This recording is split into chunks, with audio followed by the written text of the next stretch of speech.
Hey you guys, and welcome to my channel. This is my part 3 video on dating.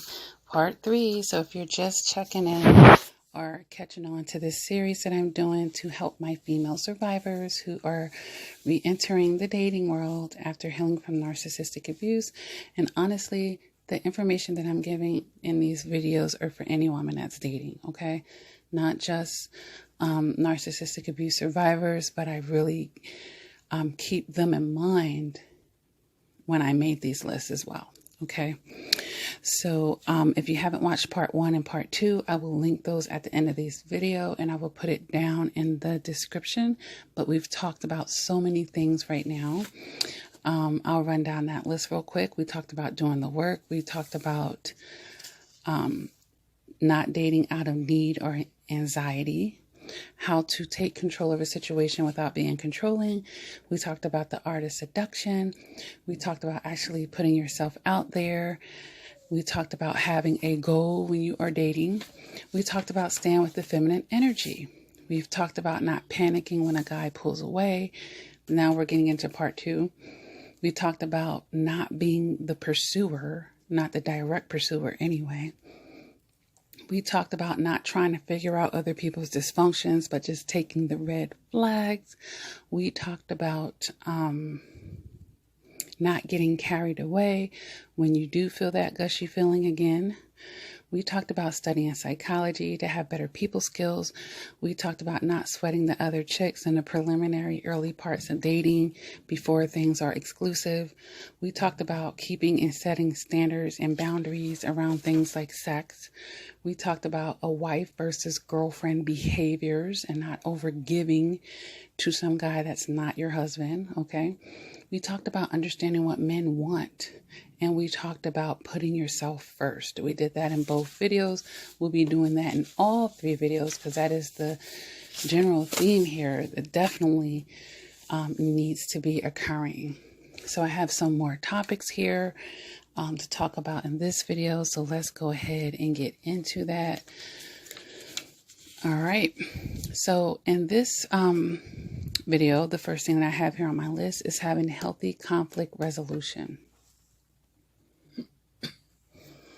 And what that means, ladies, is I know survivors of narcissistic abuse may have been prone in the past to overly apologizing, apologizing for things that you didn't do, like trying to just, quote unquote, keep the peace, but it's not keeping the peace because when you apologize for things that you didn't do, it's taking accountability for somebody else's ish. And then what happens? They keep doing the ish. Are you going to keep apologizing for it? That then makes you a doormat. And then this happens because there's some avoidance to conflict because we see it as something negative. Conflict does not have to mean something horrible. It just means, oh, we're not on the same page right now. But maybe we can get on the same page if we're 2 mature adults that can talk rationally and logically and find a resolution, hence conflict resolution. Instead, in the past, you may have been more tempted to let things build up inside of you. Okay. And then maybe spaz eventually as your cup ran over, because what goes down must come up. When you're filling up, you're letting your emotions pile up and you're swallowing it and you're taking it, it's going to eventually come out. All right. And then it may not even come out when you want, because you're basically giving up the control. But psychologically, your brain knows that you are abandoning yourself. Okay. And eventually it's just like, look, we can't push anything else down. So, and this is when people have mental breakdowns. This is when people have mental outbursts. So, just address things in an appropriate manner. And does that mean, it still means there's a time and a place, but there's a difference between addressing things when there's a time and a place, like let's say blurting something out in front of his friends and family that should have been a private conversation. There's a time and a place, and that's what I mean by that. But at the same token, there's a difference between that and pushing things down. But just know there still is a time and a place. But pushing it down is about never making it the time or the place. And that's the difference. Okay. So the next thing that I have here, you know what? Let me rewind. Let me just go back on this because, that's kind of a big deal, this conflict resolution thing, because there's some other layers to it. And I'm not going to point out every layer, of course, because we could make a whole video on this. All right. But we have to let go of feeling negative about other people not reciprocating or accepting us. Because that's what running from conflict resolution, that basically makes you just do things only their way. So it's also giving up your power. All right. It's okay. It's very healthy in relationships if you're two individuals, you're not going to agree on everything. I would be very leery of the relationship that you never had any type of disagreements. You always wanted the same things. Something is a little fake or phony there. Somebody is swallowing something. Somebody's not being honest here. All right. So it's healthy. And honestly, when you do it correctly, ladies, you actually build intimacy with your partner when you guys can get through things and overcome stuff together. Okay. So keep that in mind. And guys they know when they doing something they probably shouldn't be doing most of the time. And they'll also know when you're giving them that pass and being more passive, being a pushover, or being like a doormat. And then they lose respect and your value do go down in their eyes. Okay. So the second thing on my list is kind of connected to part one, but knowing when to talk and knowing to stay silent. All right. So the art of timing is going to be like a very wise thing to learn as a woman and eventually as a wife. But, knowing that before you're a wife, obviously. And that's just understanding the time and the place thing. Know when's a better time to approach someone versus not. And then that's actually a nice art to get what you want in life. Let's say you wanted to sporadically go somewhere, but you're thinking of this at the last minute and he just got off of work or something. Maybe you would let him come down off of his work day. Maybe he went to his house, took a shower, he had to go to the gym or whatever. You let him come down off of that and then intercept it when you're going to spring something on somebody. It's already at the last minute anyway, right? Stuff like that. Now that he's more relaxed, more calm, you put him in a better position to say yes. All right. Number 3 on my list here is being a free-for-all. Being a free-for-all. That's entertaining, guys. You should not be entertaining. Just for the sake of entertaining it. Number 1, it gasses their head up because they weren't even on your level. They weren't even supposed to be sitting at the table with you. They weren't even supposed to be getting that experience with you, whatever it is, even like the time of day, even getting your phone number. So this usually happens when a woman doesn't know her worth or, you're too needy for that acceptance and for, that company. And then you subject yourself to go out with time wasters, okay? If they're not qualified, they should not be getting off the ground with you. They should not be even getting to a first base with you. Okay? So let's be mindful of that, ladies. We don't have time to be wasting on nobody. Your time has to become super valuable if it's not to you. All right? Number 5 here is acceptance is not all flattery. And that kind of ties into my number 4. That means if we got Tyrone over here who ain't got nothing going, but he's telling you you're the most beautiful girl in the world and and perhaps you are the most beautiful girl in the world to him, but don't be flattered by that. Look at the source, His compliment should be below the bare minimum. Okay. So don't be so giddy for attention that you can't where you're not even the average Joe. Like don't let, unqualified people gas your head up. All right. So I want you to know that and keep that in mind, because you are the prize. Of course they would want you. Of course they want a piece, but they got to stay in their place. All right. Number 6 is giving people the benefit of the doubts, ladies. Believing the initial rundown that a dude tells you. Just studying psychology, we know that people want to put their best foot forward. They might leave out the things they know you will not look at favorably. Of course, they may victimize themselves more than I.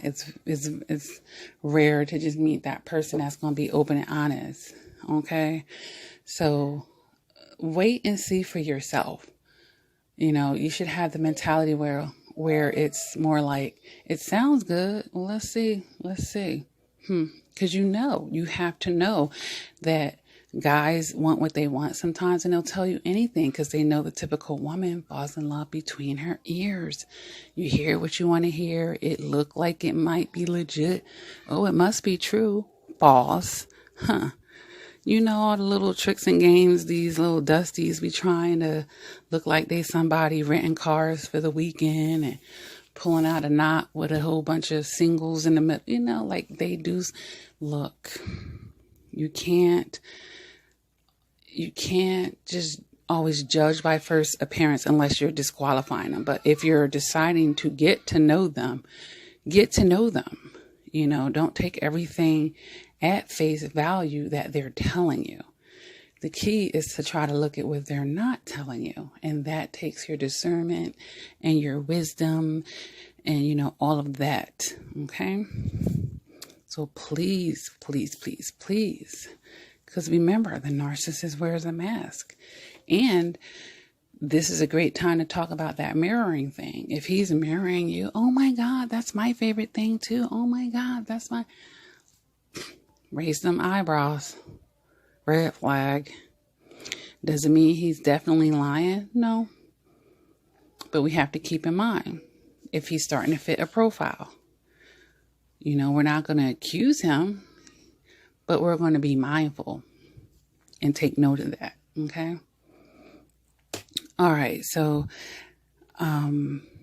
the next thing that I have here on my list is resisting the early or preliminary endings. That means you meet a guy, you start messaging him, and he really just doesn't, he's not qualified right away. End it right then and there. Why keep going? Why take his date offer if you already know? That goes back to my number 4 with the time wasters. Or just because you went out on a date with him, he wasn't qualified. Why take the second date? Don't resist that early ending because you want something to work, or you want to try to twist it into working. He ain't qualified. Okay. So, that's called settling, and that's called wasting your time. Just go ahead and take that early preliminary ending. Better sooner than later. That's how you got to look at that. I'd rather drop you now. Okay. So the next thing that I have here on the list is coming down to their levels. How many times have you found yourself doing things you think you would never do? Oh my God, I didn't start smoking weed until I got with that narcissist. I didn't start drinking every day until I got with the narcissist. Like, taking on their toxic habits just to be accepted, just to be agreeable, just to, keep the relationship going. Because if you don't do these toxic things with them, or if you don't pretend to like the things they're into or something, you feel like they're not going to keep your interest. Well, if you got to do that to keep them, then he's not yours to be kept, right? He's not yours to be kept, ladies. So I really want you guys to be mindful of that. And then that's like a double whammy, because then you start this toxic habit, and it could really become your toxic habit now. So you're done with the narcissist, but you're still lingering in that toxic habit that you have to break, that you started with them just because you was trying to be agreeable. Just because you wanted him to think y'all was twins. Guys don't want nobody that's their twin. He ain't looking for that. That's like one of the homies. That's his boys. That, they got all this stuff in common. He's not looking for that from you, okay? So stop feeling like just because he loved football, you have to love it. No, that's not how that works. You don't have to do that. All right? Shoot, make him want to do that to you, but you don't do that to him. All right, ladies.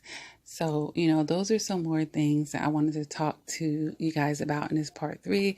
Let me know what you think about these concepts and ideas and, my frames down in the bottom. So let's go ahead and run down them again. That's having the healthy conflict resolution. That's knowing when to talk versus when to be quiet. All right. It's not being a free for all. Everyone's not qualified to sit at your table, right? It's not accepting everybody's compliment as flattery. You got to see where they're coming from. And then especially with people that aren't on your level.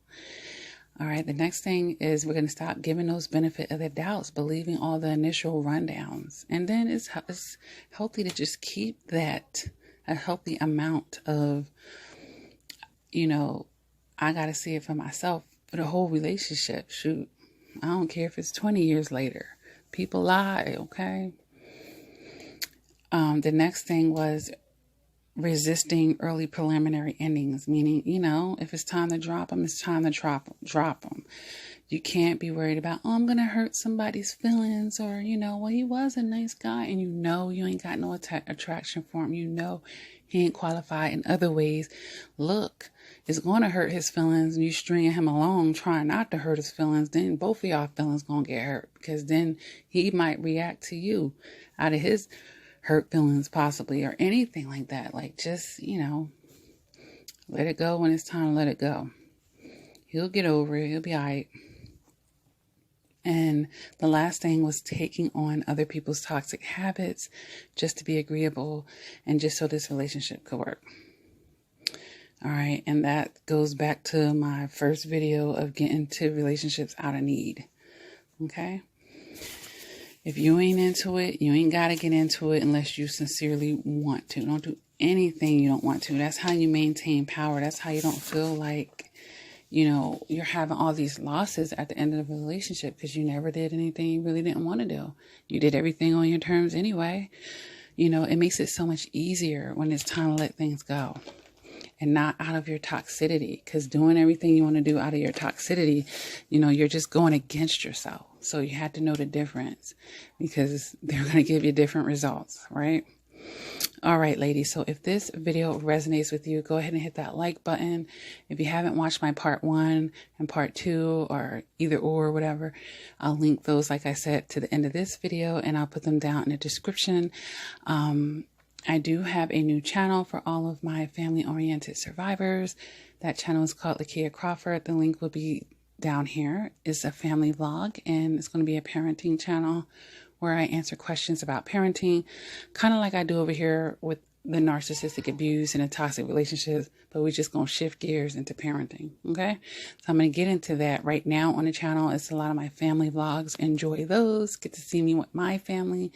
We have fun. Other than that, guys, I do one-on-one coaching. If you're getting back out there and dating and, you want to be able to check in with somebody to help keep you grounded, help keep you on your light side and not, help make sure you're not falling back into your old patterns. There's a lot of things that I have that you could take advantage of as far as services with the coaching, the voice, and the FaceTimes. I have mobile texting. Get that through my Patreon or on my website. Very helpful. So, be willing to invest in yourself. Nothing should be too good for you. And I do have the free support group over on Facebook for survivors of narcissistic abuse. And, it never hurts to have extra support, right? That link is below the description. Everything is below the description. If you want to know what I got going on, the books I've written, the No Narc Term merchandise and items that I sell through my website, you feel free to check all of it out. Okay, guys? And with that being said, never give up on yourself. Keep doing the work. And until next time, please take care.